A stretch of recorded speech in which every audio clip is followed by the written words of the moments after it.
todos, ¿qué tal? Muy buenas tardes. Bienvenidos a una nueva emisión de En Profundidad, un espacio aquí en teletica.com, en donde sacamos un buen rato para analizar un tema, precisamente como su nombre lo dice, en profundidad, un tema de el acontecer nacional e internacional. Esta semana ha habido muchísimos, por cierto, pero hemos escogido uno que yo creo que no solo será noticia estos días, sino que estoy seguro que va a ser noticia durante semanas, cuidado y no meses. Hay una serie de proyectos, como ustedes ya lo habrán escuchado, que se plantearon ante la Asamblea Legislativa y que responden a esa negociación o ese acuerdo inicial al que llegó el Poder Ejecutivo con una delegación del Fondo Monetario Internacional. Uno de esos proyectos es un proyecto que tiene que ver, que se le va a conocer en esta conversación y posiblemente en otras que usted escuchará, como renta global dual. Suena un poco rimbombante su nombre y puede sonar muy complicado, pero vamos a tener una experta en temas tributarios que nos va a ayudar a comprender esto y sobre todo dos cosas que desde ya les voy a adelantar que van a ser motivo de análisis y se las menciono apenas para que ustedes le presten atención a toda la conversación, aunque vamos a ir poco a poco, pero desde ya les adelanto dos temas puntuales. Uno, si este proyecto se aprueba, muchas personas que hoy no pagan impuestos por su salario van a pagarlo. Hay gente que hoy gana 800,000 colones, por ese monto de salario no pagan impuesto, pero si se aprueba el proyecto tal y como está ahora, podrían terminar pagando un impuesto sobre su salario. Y hay otros elementos que vamos a discutir también, como por ejemplo, hay una iniciativa dentro de este mismo proyecto que haría que se hereden las deudas, de tal suerte que si un deudor muere, podría ser que otra persona tenga, según el proyecto, que asumir esa deuda. Pero vean, vamos a ir poco a poco hablando del tema y para eso le doy la bienvenida a Carla Cogui, quien es socia directora de la firma Deloitte. Muchísimas gracias, Carla, por estar con nosotros y ayudarnos a comprender este tema que la verdad, en principio podría sonar complejo, pero yo estoy seguro que en esta conversación vamos a tener el tiempo suficiente y usted nos va a ayudar a comprenderlo de manera sencilla. Primero que todo, muy buenas tardes, gracias por aceptar nuestra invitación. Rodolfo, muy buenas tardes y realmente un placer compartir con ustedes pues una tarde del viernes. Qué más cerrarla con la explicación de renta global dual, que como dijiste el nombre es un poco rimbombante, pero bueno, vamos a ir analizándolo poco a poco y desmenuzando el tema para el entendimiento de todos. Muy buenas tardes. Bien, gracias. Y ojo, la gente que nos está prestando atención, ya sea por el sitio web o por las redes sociales, si usted es asalariado, este tema le interesa muchísimo, muchísimo. Oiga, por más rimbombante que sea el nombre, si es asalariado le interesa muchísimo. Y por otros elementos que dije, como la sucesión de la deuda tributaria, también le interesa, por lo menos conocerlo, lo que plantea el proyecto. Pero vamos por partes, Carla. ¿Cómo podemos explicar qué es renta global dual? ¿Y en qué cambia la forma en cómo se paga la renta hoy? Perfecto. Recordemos que nuestro sistema de tributación del impuesto sobre la renta se basa en el principio de cedularidad.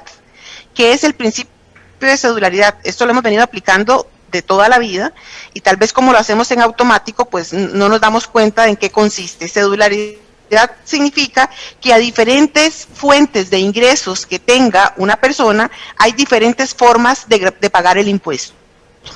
Por ejemplo, una misma persona física es asalariado, además presta servicios profesionales, entonces ejerce una actividad lucrativa y adicional puede ser que tenga una inversión en un banco o que tenga acciones en una compañía y percibe dividendos. Actualmente y bajo el principio de cedularidad, esa persona paga, el patrono le retiene el impuesto al salario, él presenta al final del periodo fiscal, ya próximo, el 15 de marzo, tiene que presentar la declaración de persona física con actividad lucrativa, él autodetermina su impuesto y lo paga a tributación por los servicios profesionales.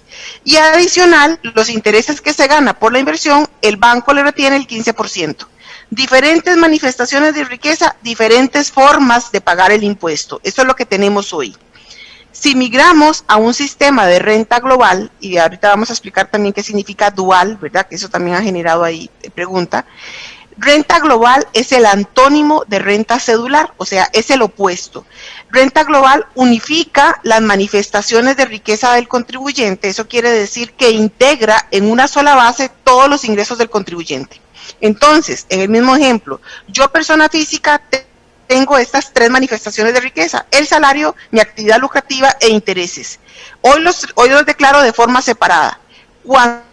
Si es que llega a pasar este proyecto, en renta global yo tendría, persona física, que preparar una declaración al cierre del periodo fiscal e integrar todas esas rentas en una sola declaración.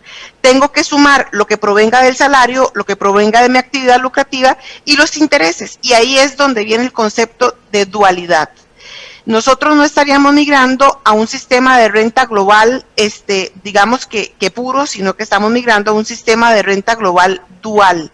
¿Y qué significa sistema de renta global dual? Tiene características compartidas entre sistema cedular y un sistema global, en el que las rentas por persona física con actividad lucrativa y las rentas del salario se integran al 100%. ¿Verdad? Esas dos las vamos a sumar y después vamos a ir viendo a ver cuáles gastos me deduzco, pero esas dos se integran. Las rentas provenientes del capital, ¿verdad? Que son los intereses, que son los dividendos, esas tienen una particularidad: solamente se van a integrar si o solo si están vinculadas con el ejercicio de mi actividad lucrativa. Puede ser que todo esto suene un poquitico complicado, y ahí les pido que si me pueden poner la filmina 4 y la 5 para explicarlo con unos números, y así yo creo que nos va a quedar más fácil de visualizar esto. Vamos a ver entonces en la filmina 4 y 5, y yo sé que tal vez alguna gente está diciendo, uy, está un poco complicado. No, vamos con calma, lo vamos a explicar. Ahí vamos con calma, sí. Me parece que esa es la filmina 4, ¿verdad? Sí, ahí dice ejercicio asalariado. Perdón, es que no, yo no la veo. Ejercicios asalariados, servicios profesionales y alquiler de apartamentos. Es esa, ¿verdad? Perfecto, exactamente. Entonces vean que esta es una persona física que tiene diferentes fuentes de ingreso, o lo que llamo yo también diferentes manifestaciones de riqueza. Es asalariado, tiene ingresos por servicios profesionales y resulta que alquila un apartamento, pero que en ese apartamento que alquila tiene su oficina en la cual presta los servicios profesionales de topografía, de ingeniero, de lo que ustedes quieran. Hoy por hoy esa persona tiene que pagar el impuesto al salario que se lo retiene el patrono, presenta la declaración al cierre del periodo del D101 para pagarlo de servicios profesionales, y del alquiler. Recordemos que el tema de ganancias de capital y de rentas de capital nace con la Ley de Fortalecimiento de las Finanzas Públicas. Entonces con el alquiler probablemente pague el 15%. Dijimos que pasamos a un sistema de renta global. Entonces, en el sistema de renta global, lo primero que tenemos que hacer, vean cómo dice el ejemplo, sumar todas mis rentas anuales, porque este es un impuesto anual. Primer cambio. El salario nos lo pagan de forma mensual, pero yo lo voy a tener que anualizar. Entonces, anualizamos todas nuestras rentas y eso nos da un total, según el ejemplo, de 60 millones. La ley nos faculta y me establece un mínimo vital, que es lo que hoy conocemos como un mínimo exento. En este caso tenemos 8.600.000, porque ese mínimo vital se compone de 8.200.000, ¿verdad?, del mínimo personal, pero además tiene el cónyuge y tiene descendientes, tiene hijos, entonces tiene derecho a crédito fiscal. Se deduce los gastos que la ley le permite por sus servicios profesionales, los mismos gastos que hoy se puede deducir. Recordemos que los gastos deducibles tienen que cumplir ciertas características y esos mismos se los puede deducir, y el gasto que tiene por el servicio de alquiler. Determina una base imponible, 42 millones, y sobre esa base tiene que pagar el impuesto. Vean que en este ejemplo el impuesto nos da 9.135.000, pero aquí viene un impuesto cancelado por alquileres de forma mensual que resta, y al final de cuentas, al final de año paga 7.600.000.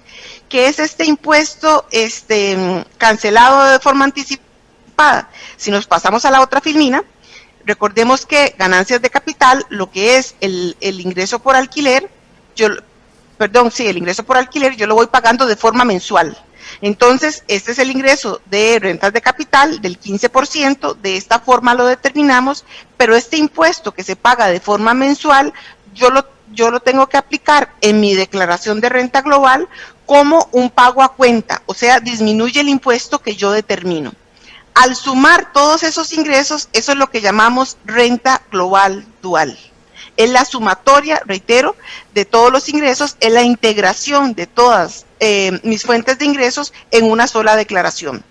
Y aquí, al principio, Rodolfo, vos decías que los asalariados tenían que poner mucha atención en esto. Y claro que deben de poner mucha atención, porque si esto llega a pasar, es un cambio de 360 grados para los trabajadores, porque siempre hemos estado acostumbrados a que los patronos nos retienen el impuesto y nosotros no hacemos nada, nosotros no tenemos que autoliquidar nada.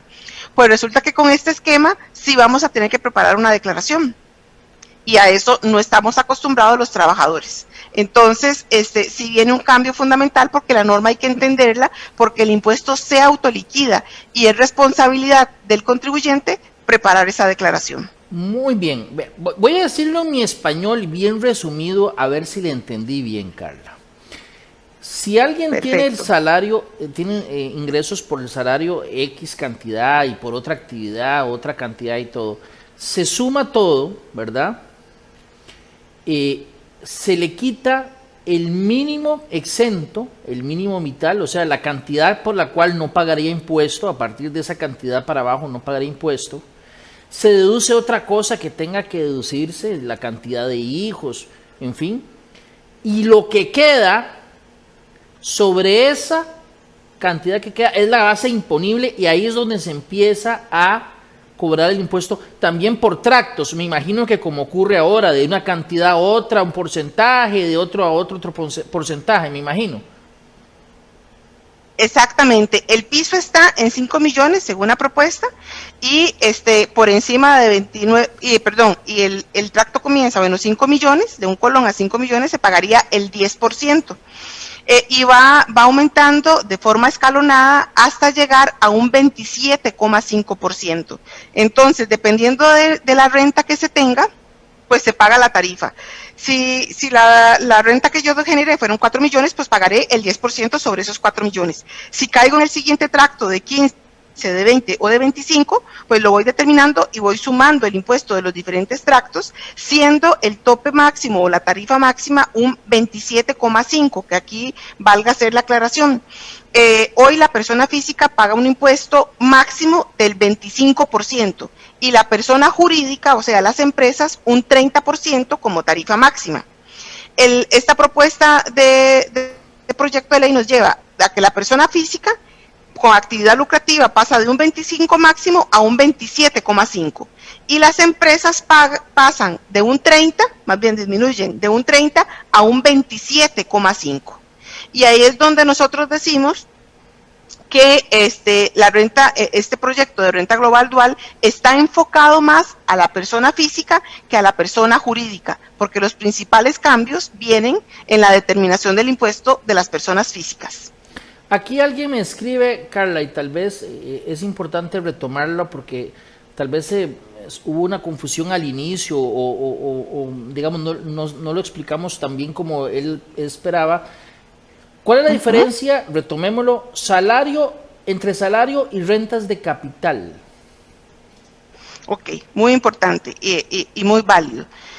Recordemos que el salario, vamos a entender por salario la remuneración en dinero o en especie, y eso también lo tenemos que tener muy presente. El salario no solamente se compone de la remuneración que el patrono me deposita a mí en mi cuenta mes a mes, no, sino también se compone de lo que yo recibo en especie. Resulta que tengo el beneficio de un vehículo de uso discrecional, me pagan el teléfono celular por mes, me pagan viáticos fijos, eso también se entiende que forma parte del salario. Entonces, al final de cuentas, por salario vamos a entender la remuneración en dinero o en especie producto de una relación laboral. O sea, y hay características muy puntuales del salario y es que se da bajo una relación de dependencia y por lo general siempre es una suma fija de salario, una suma fija de dinero al mes. Entonces, al darse bajo una relación de dependencia, Obviamente que las dos partes estarían de acuerdo en el tema de la remuneración, pero el que está en subordinación tiene que cumplir pues con ciertas condiciones, como es el horario, el lugar de trabajo y demás, pero por eso le van a dar una remuneración que se llama salario. A diferencia, rentas de capital, las rentas de capital es el beneficio que se obtiene o el rendimiento que se obtiene por tener un bien que ese bien perfectamente podría ser, yo tengo unas acciones y resulta que el rendimiento que me da esas acciones son los intereses. Esos intereses se consideran o se llaman rentas de capital. Si resulta que yo tengo unas inversiones en acciones en la compañía X, mi activo son las acciones que yo tengo en esa compañía. El rendimiento o las rentas de capital es el dividendo que yo recibo sobre esa inversión en acciones. Esa es la diferencia entre salario y rentas de capital. Si hay ahorros que dejan interés, Carla, ¿eso se toma como rentas de capital o no?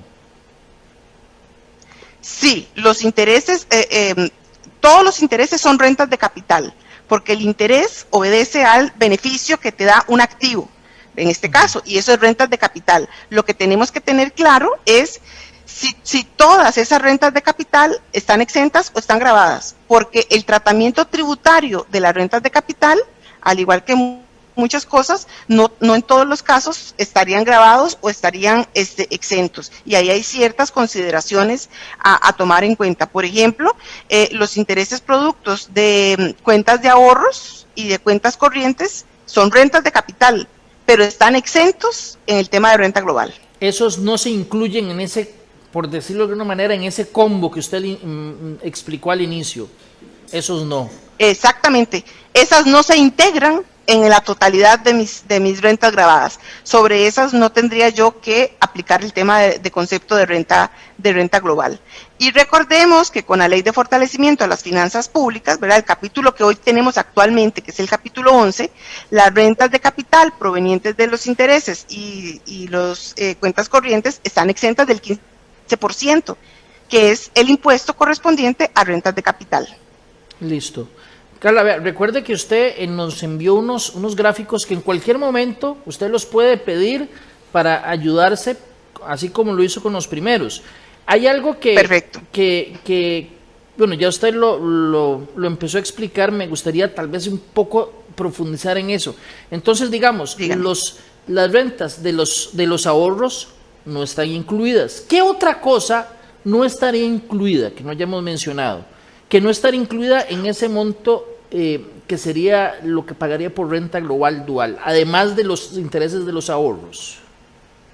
Ok, ahí tenemos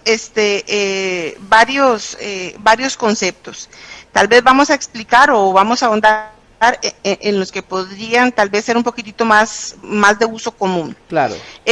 Los intereses, lo que decíamos ahorita, los intereses generados por saldos de cuentas de ahorros y cuentas corrientes, estos están exentos. Listo. ¿Verdad? Entonces, sobre esos yo no voy a tener que globalizar. Diferente sería si esa persona tiene una inversión a largo plazo en un banco, tiene un título.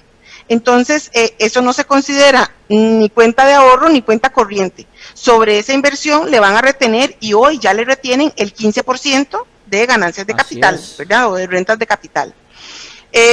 Otro ejemplo sería, y siempre se pregunta, bueno, ¿y qué pasa si yo vendo mi casa en la cual yo vivo? Porque me quiero cambiar de casa. Resulta que si yo vendo mi casa, yo voy a generar una ganancia de capital. Esa ganancia de capital voy a tener que pagar también el 15%. Bueno, resulta que la norma propone que sobre aquellas casas cuyo valor sea igual o menor a 333 salarios base, más o menos el número de redondos anda en 154 millones de colones, estas ganancias de capital estarían exentas. O sea, es la ganancia que yo obtenga por la venta de mi casa de habitación en la cual yo vivo, ¿verdad? Y cuyo valor no sea mayor a 154 millones, yo no tengo que integrarla a mi renta dual. En el tanto, y nos ponen varias condiciones, yo vendo mi casa y tengo que construir o comprar la segunda casa en un plazo no mayor a 2 años. Si resulta que el ingeniero y el arquitecto se atrasaron y me entregaron mi nuevo proyecto al año 3, esta ganancia sí sería gravable. Ok, ¿verdad? entonces contra el reloj. Entonces ahí, ¿verdad? Exactamente, es contra el reloj. Aquí ponemos el reloj y pasados 2 años ya esta cosa es gravable. Pero adicional, también nos dicen que si resulta que yo vendí esta casa y obtuve una ganancia de 70 millones de colones y la nueva casa me va a costar 50 millones, la diferencia, esos 20 millones que yo no los voy a invertir en esta nueva casa, sí van a estar grabados con el 15%. Okay. Entonces, eso es importante que lo tomemos en cuenta, ¿verdad? Ok. Porque bueno. sí estaría grabado. Ajá. Los excedentes de la Otro con el... Ajá, perdón. No, dime, tranquilo. Que digamos, hay muchos trabajadores que están en asociaciones solidaristas. Ajá. Y que reciben año con año, digamos, dividendos, o creo que el término correcto sería excedente, en fin, lo que recibe uno en una asociación solidarista queda afuera o más bien queda adentro y habría que meterlo también en la declaración. Ajá, eso es importante y aquí tenemos que hacer una consideración en esto. Recordemos que los excedentes de solidaristas y de cooperativas hoy día tienen una tarifa gradual de retención. Pues entonces el proyecto los lleva a una tarifa única igual del 15% como cualquier otra renta de capital al 15%. Ese es el primer cambio, pero está bien, esa es una retención en la fuente. Si yo estoy en la solidarista y yo soy trabajador, yo recibo el excedente, la asociación solidarista me retiene el 15%. Pero ese excedente yo no lo tengo que globalizar en mi declaración del impuesto sobre la renta. O sea, yo no lo voy a sumar con todo el resto de mis ingresos. ¿Por qué? Porque esa es una renta de capital que no está vinculada a la actividad económica que el contribuyente realiza. Ya. Entonces, ahí queda fuera. Caso contrario, ¿qué pasa con las cooperativas? Resulta que yo tengo unas acciones en una cooperativa que es manufacturera. ¿Verdad? Digamos que sin decir nombre, yo tengo acciones en una cooperativa que es manufacturera y todos los años me dan a mí excedentes. Esos excedentes que me da esa cooperativa, la cooperativa me retiene el 15%, pero esa ganancia de capital yo sí la ligo a mi actividad económica, porque a eso es lo que me dedico yo. Entonces resulta que esos 15% de los excedentes de esa cooperativa que los percibe la persona física, ya no van a pagar el 15, podrían llegar a pagar hasta el 27,5 cuando yo lo integre en mi declaración del impuesto sobre la renta. Ok, entonces, en el caso de las asociaciones solidaristas, no, pero en el caso de los excedentes por las cooperativas, sí, porque tendría que ver, en principio, con la actividad que realiza la persona que va a recibir ese excedente, ¿verdad? Exactamente, eso es lo importante. Tal vez si ponemos la lámina 4 otra vez, solamente la 4, ahí vamos a repasar cómo es que integramos estas rentas y cuándo es que queda exento o no. Entonces, veamos que en la lámina 4, en este ejemplo, yo soy una persona física, y aquí sí es muy importante porque nosotros estábamos acostumbrados a hablar de asalariados y personas físicas con actividad lucrativa, no, ahora tenemos que enfocarnos a que todos es persona física. Entonces yo soy una persona física con diferentes fuentes de ingresos. Tengo el salario, tengo los servicios profesionales y tengo el apartamento. En este caso, yo integré la renta del apartamento en el ejemplo porque yo dije que yo ahí tenía mi oficina. Entonces, mensualmente yo venía pagando el 15% por la renta, por el alquiler del apartamento. Pero lo tengo que integrar y lo llevo a una tarifa del 27,5%. Entonces, lo que hoy yo pago un 15, en este caso pasaría un 27,5. Pero si resulta que esto es un alquiler puro, que yo tengo un apartamento o varios apartamentos para alquilar, bueno, eso se queda al 15% porque yo soy asalariado, únicamente soy asalariado, no percibo ingresos por servicios profesionales, entonces no tendría que integrar en este ejemplo lo que es el alquiler de los apartamentos, quedaría por fuera. Y aquí, Rodolfo, la clave que de aquí en adelante todos nos tendríamos que preguntar para ver cuándo aplica la dualidad de este impuesto es si las rentas de capital que yo estoy percibiendo se deben de integrar únicamente si están vinculadas con la realización de la actividad lucrativa que yo realizo. Claro, ok, Esa es la pregunta que todos nos tenemos que hacer. Si lo que yo recibo tiene que ver con la actividad que yo hago para vivir, digamos, para generar mis ingresos, esa va a ser la relación. Como usted decía, el ahorro, por lo que usted dijo, queda fuera, porque realmente el ahorro no necesariamente tiene que ver con la actividad que uno hace, sino por la plata que uno metió al banco y está generando. Esa sí queda fuera. Pero si el ingreso tiene que ver con la actividad que yo hago, es producto de esa actividad, ahí sí entra como renta global dual, ¿verdad? Dual, exacto. Pero si usted me dice, bueno, yo Rodolfo, fíjate que tengo una acción de un club social, no sé, pongámosle que del country desde hace años, pero resulta que yo quiero vender eso. Entonces, perfecto, Rodolfo ya encontró un comprador, le vende la acción, Rodolfo se tiene que preguntar, bueno, igual, tiene que pagar el 15%, ¿verdad? Sobre esa ganancia de esa acción. Aquí el tema, la pregunta es, ¿yo la tengo que integrar como renta global dual o no? La respuesta sería no, porque esa es una inversión de recreo, no está relacionada con la generación de ninguna renta lucrativa o ninguna actividad económica de Rodolfo. Entonces, ahí esa renta no corresponde a una renta global dual. Esa ganancia se queda con una tarifa única del 15%. Claro. Y algo también que me gustaría hacer énfasis y a lo cual nos tenemos que acostumbrar es que por todos los ingresos vamos a tener que pagar. Sí. Sea como integrándolos o sea por ganancias de capital con un 15%, pero por todo pagamos. Ahora, con algunas excepciones, como vimos que si vendo la casa y eso, pero por todo se paga. Bien, vamos a ver ese punto porque casualmente llegamos a uno que usamos para anunciar este programa. Y voy a decirlo y usted me dice si meto la pata en lo que voy a decir. Hoy en día hay un salario mínimo que no paga impuesto. Ese salario, usted me ocurrió, creo que son 840,000 para abajo. Si alguien gana menos de 840,000 al mes, no paga impuesto. Parece que el proyecto, y usted ahora me lo explica, va a cambiar la forma de medirlo, ya no sería mensual, sino anual, pero que a la hora de dividirlo va a ser un salario menor el que queda exento. Entonces, el que ya hoy gana 700 no paga impuesto, pero si se aprueba el proyecto, el que gana 700 sí va a pagar impuesto. ¿Estoy en lo correcto? Está en lo correcto. Hoy el tramo exento mensual son 842, te faltaron 2 nada más, 842,000 colones. Entonces, si gano menos de eso, yo me desentiendo, a mí no me retienen impuestos, yo no tengo que hacer nada como asalariado. Si gano más, entran los tramos que están vigentes ahorita del impuesto al salario.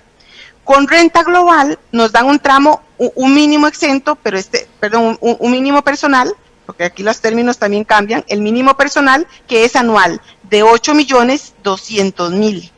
Si yo divido 8,200,000 entre 12, me da que por mes son 683,000 colones.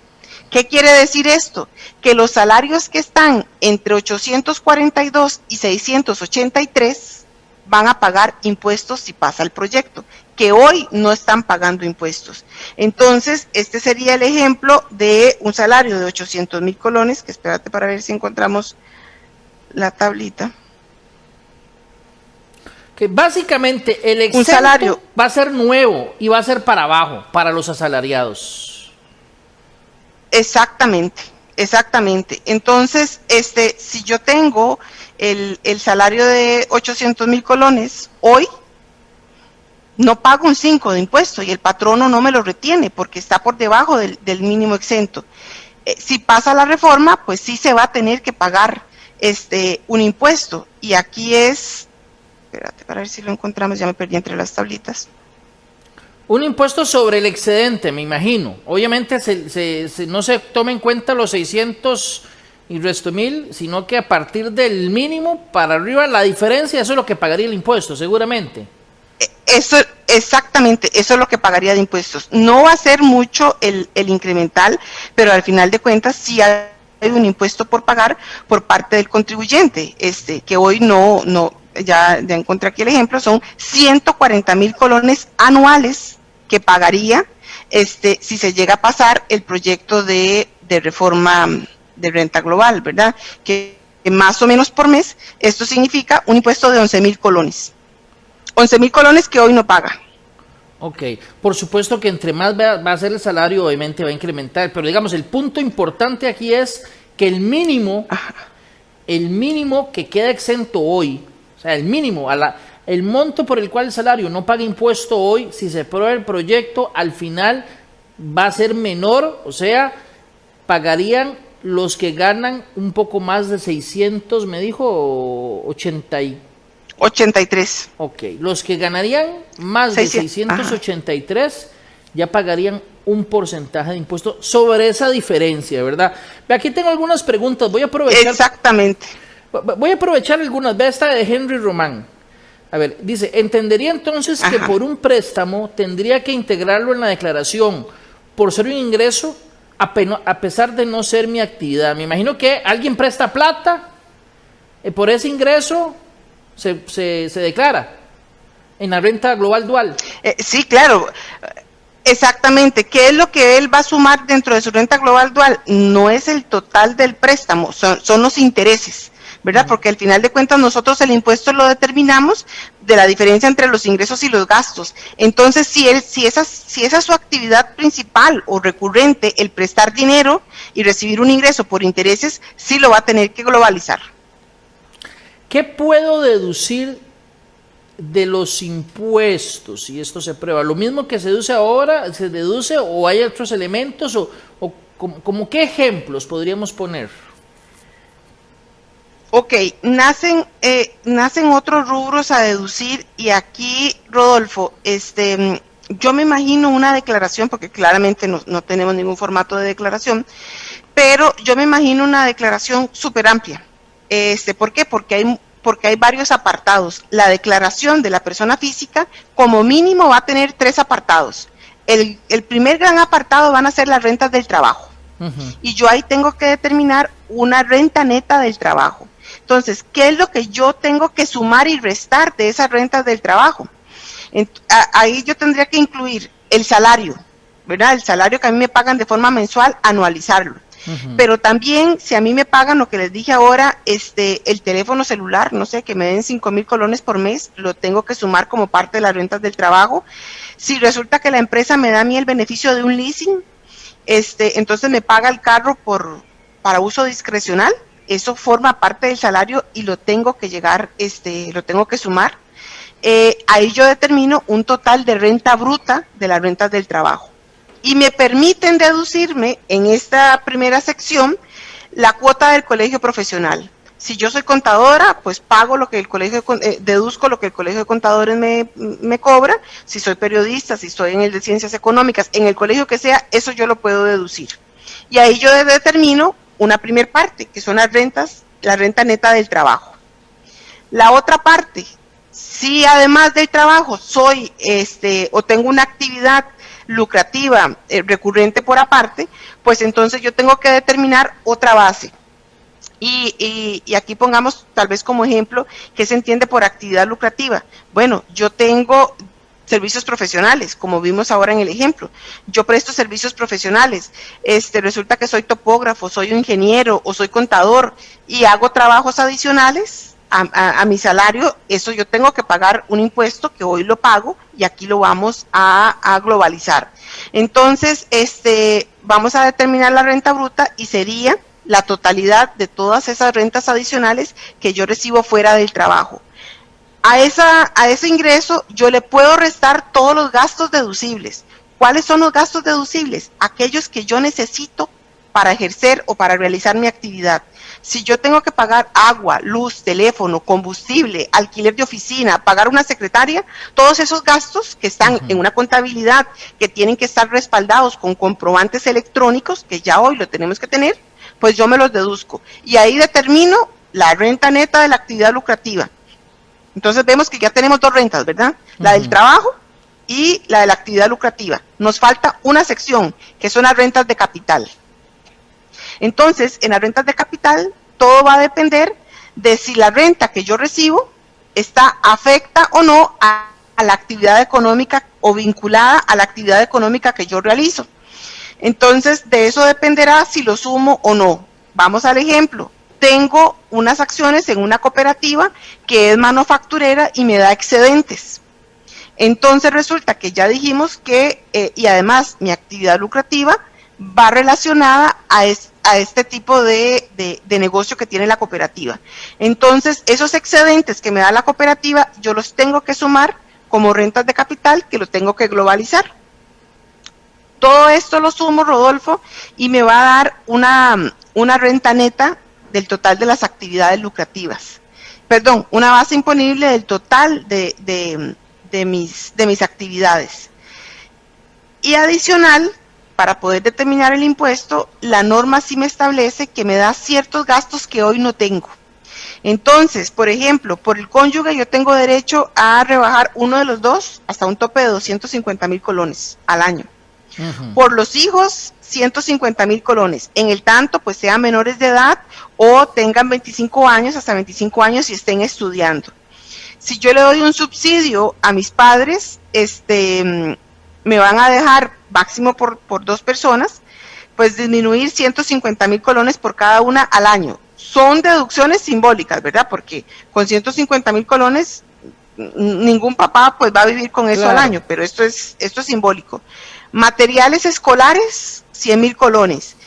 Guarda y crianza, ¿verdad? Si es que yo tengo que pagar la guardería, a 100,000 colones. Entonces, y además, si tengo algún hijo con discapacidad, también puedo disminuir hasta un 20% del mínimo personal, o sea, más o menos 2 millones de colones. Si tengo un préstamo para pagar mi vivienda, me permiten deducir hasta un salario base al año. El salario base este año son 462,000 colones. Todos estos rubros lo que hacen es disminuyen la renta neta que se determinó sumando las tres bases y me llega a dar la renta neta imponible y sobre esa pagar el impuesto que iría de un 10 hasta el 27,5%. Óigame, Carla, el tico va a tener que estar muy bien educado en el tema tributario, porque estos cambios no son poca cosa. No, hay mucha letra menuda y hay mucha letra menuda y aquí, queramos o no, la verdad que hay que ser realista, los costarricenses no tenemos cultura tributaria, por las razones que sean, pero en este país no hay cultura tributaria y la cultura tributaria va mucho, porque esto es una autoliquidación del impuesto, yo determino mi obligación tributaria y como les decía al principio, el trabajador no está acostumbrado a preparar ninguna declaración, porque a nosotros el patrono nos retiene el impuesto. Pero vieras que, no sé si nos han hecho esta pregunta, pero igual hago el comentario. Muchos dicen... Perdón, ¿sí? Ok, sí, pero fíjate que es que muchos lo que dicen es, bueno, pero es que yo me imagino, porque yo he visto en otros países que tienen este sistema y que a uno le devuelven impuesto al final del periodo, ¿verdad? O le devuelven un monto al final del periodo. Bueno, puede ser que cuando hagamos toda esta sumatoria y resta de cosas que van y vienen, a mí me dé una suma que tributación me tenga que devolver, porque resulta que yo tenía más derechos a créditos y por lo tanto tributación me tiene que devolver el dinero. Y la norma sí lo contempla, al final esto es como un aliciente, pero bueno, la norma contempla que tributación tendrá un plazo para esa devolución de ese impuesto pagado de más, en 4 meses después de la presentación de la declaración. Okay. Aquí también, claramente que todos vamos a andar detrás de esa devolución, pero no me imagino yo todavía si la capacidad que tenga la administración tributaria para poder devolver ese dinero, ¿verdad? Porque esto es un desarrollo en sistemas fuertísimo. Terrible, o sea, vamos a ver, es mucho más ambicioso, bueno, yo no sé, creo que con el IVA y todo fue muy ambicioso, evidentemente, y hubo que aprobar un montón de reglamentos y esperar un montón de reglamentos. Estos cambios no son poca cosa. Alguien pregunta, perdón, es que aquí estaban entrando varios comentarios y aquí los tenía, uno hacía la pregunta si esto es anual, si esta declaración sería anual. Vamos a ver, por aquí está. Correcto. Anual. Mientras busco otras que vi muy interesantes, quería retomar un tema antes de que se me olvide y que me parece que sí es algo completamente novedoso. La sucesión o heredar las deudas. ¿Es cierto que eso está contemplado? heredar las deudas. Lamentable noticia, sí está contemplado dentro del texto de renta global dual, puntualmente en el artículo 120, y se los digo porque esto es de película y de película de terror. No quiero yo hacer ningún comentario pues exagerado, pero la verdad que para mí mi apreciación sobre esta norma es que definitivamente vamos de mal en peor. ¿Por qué? Porque primero la norma lo que dice es, y me voy a detener un poquitito aquí, que cuando fallezca el obligado tributario, o sea, el contribuyente, los sucesores, ¿quiénes son los sucesores? Bueno, el Código Civil contempla quiénes son los sucesores de una persona que fallece y va por grado de consanguinidad. Entonces, le corresponde a los hijos y ahí después vamos para atrás. Entonces, los hijos de la persona que fallece quedarán como obligados de cumplir las obligaciones tributarias pendientes de la persona que falleció. Oiga Primero, usted. sí, cuida pierde, tributación no, Okay, solo siempre para va a que me cobrar quede todas las claro. deudas. Aquí veo conectado un buen amigo, Alexander Otárola, que también está haciendo sus comentarios. Por ejemplo, un amigo nuestro, Alexander Otárola, trabaja por acá, es compañero de nosotros. Alexander, Dios no quiera, fallece. Yo sé que Alexander tiene 2 hijas. Las hijas, si Ya lo Alexander, mataste, sí. si Alexander tiene deudas tributarias, las hijas tienen que responder por esas deudas. Así como está, así como Las lo hijas estoy tienen que diciendo, así responder es. por esas deudas. Sí. Pero ve que duro de esto. Resulta que Alexander no tiene activos para dejarle a sus hijas. No les dejó Solo ningún deudas, bien. solo deudas. Pero les dejó solo deudas. No heredó solo casa, deudas. Solo ¿verdad? deudas. Entonces, Y que puede Ajá, ser, entonces, o sea, lo que estoy diciendo no es mentira. O sea, mucha gente terminará heredando más deudas que activos. exactamente, o sea, eso es el día a día del costarricense. O sea, son pocos los que heredan actualmente activos en este país. Pero entonces, no conozco a Alexander, perdón, pero bueno, tomémoslo como ejemplo. Alexander le heredó a sus hijas las deudas, pero no le heredó ningún activo. Las hijas de Alexander lo primero que van a decir, ups, qué torta, porque esto ostenta contra el principio de capacidad económica. Yo no tengo plata para cubrir esas deudas que me dejó mi papá. Me decía el artículo, usted me dijo un artículo, ¿verdad? El 120. 120, titulado El 120. Sucesión de la deuda tributaria. En los supuestos del fallecimiento del contribuyente, los sucesores del causante quedarán obligados a cumplir las obligaciones tributarias pendientes de ese contribuyente por este impuesto, con exclusión de las sanciones. Es que ahí somos... ¿Perdón?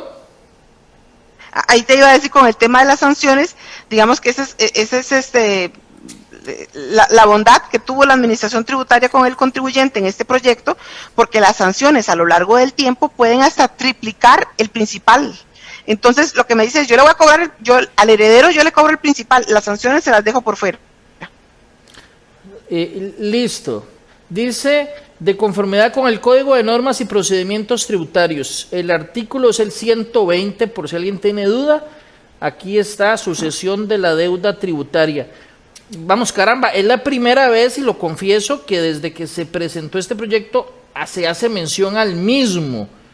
Es que tal vez los que nos dedicamos a esto, ¿verdad?